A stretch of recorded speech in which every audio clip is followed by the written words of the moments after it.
जय जगन्नाथ।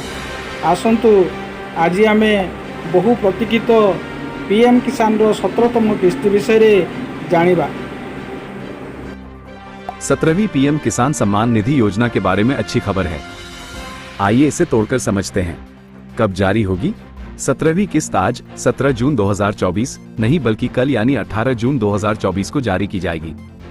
धनराशि योग्य किसानों को 2000 रुपए मिलेंगे, जो 6000 रुपए के वार्षिक लाभ का एक हिस्सा है, जो 3 किस्तों में प्रदान किया जाता है। वितरण प्रधानमंत्री नरेंद्र मोदी वाराणसी में पूरे भारत में 9.26 करोड़ से अधिक किसानों को 20,000 करोड़ रुपए से अधिक के वितरण का शुभारंभ करेंगे। लाभार्थी स्थिति की जांच।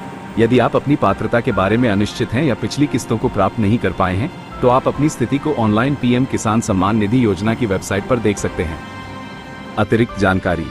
धन प्राप्त करने के लिए ई-केवाईसी या तो बायोमेट्रिक या ओटीपी आधारित को पूरा करना अनिवार्य है। पीएम किसान योजना छोटे और सीमांत भूमिधारक किसानों को आर्थिक सहायता प्रदान करने के लिए केंद्र सरकार की एक पहल है।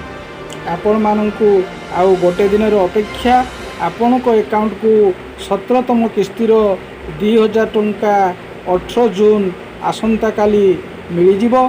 तेणु आपण माने वीडियोटी देखि बहुत बहुत धन्यवाद।